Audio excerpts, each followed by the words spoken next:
Ezekiel 17. And the word of the Lord came unto me, saying, Son of man, put forth a riddle, and speak a parable unto the house of Israel, and say, Thus saith the Lord God, a great eagle with great wings, long-winged, full of feathers, which had divers colors, came unto Lebanon, and took the highest branch of the cedar. He cropped off the top of his young twigs, and carried it into a land of traffic. He set it in a city of merchants. He took also of the seed of the land, and planted it in a fruitful field. He placed it by great waters, and set it as a willow tree. And it grew, and became a spreading vine of low stature, whose branches turned toward him, and the roots thereof were under him. So it became a vine, and brought forth branches, and shot forth sprigs. There was also another great eagle with great wings and many feathers.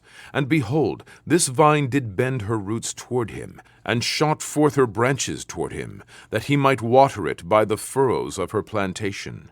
It was planted in a good soil by great waters, that it might bring forth branches, and that it might bear fruit, that it might be a goodly vine. Say thou, Thus saith the Lord God, Shall it prosper? Shall he not pull up the roots thereof, and cut off the fruit thereof, that it wither? It shall wither in all the leaves of her spring, even without great power, or many people to pluck it up by the roots thereof. Yea, behold, being planted, shall it prosper? Shall it not utterly wither, when the east wind toucheth it? It shall wither in the furrows where it grew. Moreover, the word of the Lord came unto me, saying, Say now to the rebellious house, Know ye not what these things mean?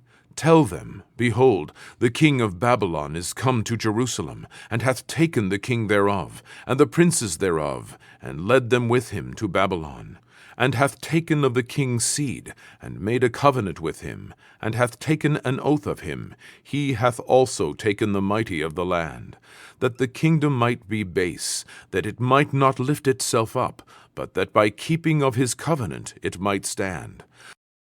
But he rebelled against him in sending his ambassadors into Egypt, that they might give him horses and much people. Shall he prosper? Shall he escape that doeth such things? Or shall he break the covenant and be delivered? As I live, saith the Lord God, surely in the place where the king dwelleth that made him king, whose oath he despised, and whose covenant he brake, even with him in the midst of Babylon he shall die. Neither shall Pharaoh with his mighty army and great company make for him in the war, by casting up mounts and building forts to cut off many persons, seeing he despised the oath by breaking the covenant, when, lo, he had given his hand, and hath done all these things, he shall not escape.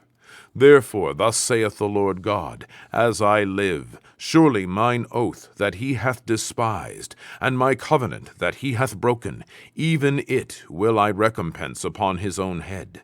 And I will spread my net upon him, and he shall be taken in my snare, and I will bring him to Babylon, and will plead with him there for his trespass, that he hath trespassed against me.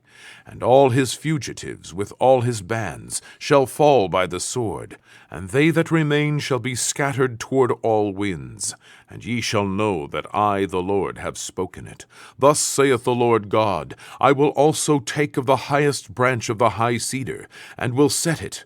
I will crop off from the top of his young twigs a tender one, and will plant it upon an high mountain, and eminent. In the mountain of the height of Israel will I plant it, and it shall bring forth boughs, and bear fruit, and be a goodly cedar, and under it shall dwell all fowl of every wing. In the shadow of the branches thereof shall they dwell.